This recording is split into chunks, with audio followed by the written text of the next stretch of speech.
এখানে কিছু নেম দেখতে পাচ্ছেন এবং নেমের এগেনস্টে আমি একটা আইডি আমাকে অ্যাসাইন করতে হবে। আমি এই যে আইডিগুলো অ্যাসাইন করব, এই আইডিগুলো অ্যাসাইন করতে গেলে এটা যেন ডুপ্লিকেট না হয় সেটার জন্য আমাকে ডাটা ভ্যালিডেশন টুলসটা ইউজ করতে হবে, যেটা এক্সেলের ভিতরে এখানে যে ডাটা ট্যাব দেখতে পাচ্ছেন এটার আন্ডারে ডাটা ভ্যালিডেশন যে টুলসটা আছে এটা আমি এখান থেকে ইউজ করে আপনাদেরকে দেখাবো। এখানে আমি মেন যে কাজটা করব সেটা হলো আমি একটা নেমের এগেনস্টে আমি যেমন এখানে 1 2 3 তারপরে 2 3 4 এগুলো আমি আইডি নাম্বার দিলাম। 3 নম্বর এসে যদি আমি 1 2 3 দিই তাহলে এখানে দেখেন যে ইরোর দেখাচ্ছে, রিট্রাই দেখাচ্ছে।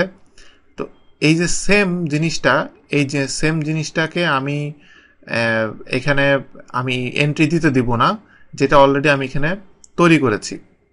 তো এই জিনিসটাই আমি আপনাদেরকে এখানে ডান দিকে আমি করে দেখাবো।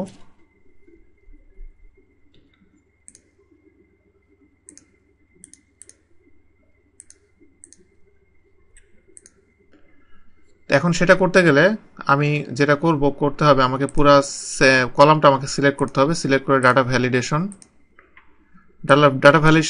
নেওয়ার পরে এটার জন্য এই কলামগুলোর সেলের ভিতরে কি ভ্যালু হবে সেটাকে আমি কাস্টম ভ্যালু দিব এবং এটার জন্য আমি একটা ফর্মুলা আমাকে দিতে হবে। আমি এখানে কাউন্টিফ যে ফর্মুলা সেই ফর্মুলাটা ইউজ করব।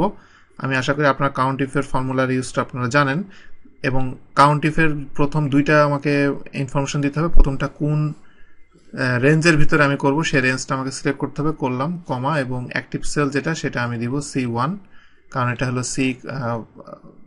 সি কলামের ভিতরে আছে।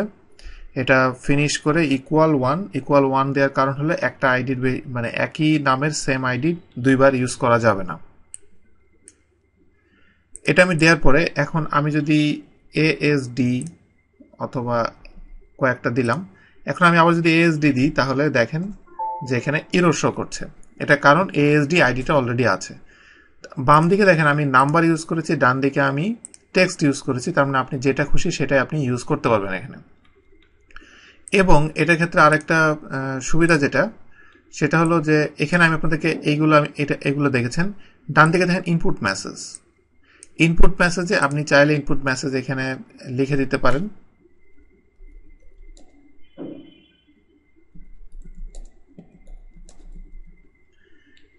এবং এরপরে ইরোর অ্যালার্ট, যেটা ইরোর অ্যালার্টের জন্য আমি এখানে কি ইরোর মেসেজ দেবে সেটা আমি দিতে পারি।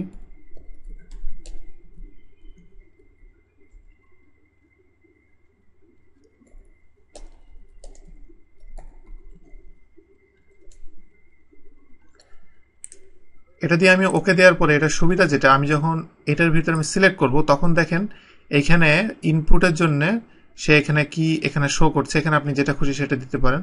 এবং এখানে আমি ASD দিয়ে আমি যদি এন্টার দিই, আমি এখন যে কাস্টম যে আমি মেসেজটা দিয়েছি ডুপ্লিকেট ডাটা ট্রাই অ্যানাদার, সেটা এখানে শো করছে। তো এভাবে আপনি এই ডাটা ভ্যালিডেশন যে টুলস এভাবে আপনি এটা ইউজ করতে পারেন।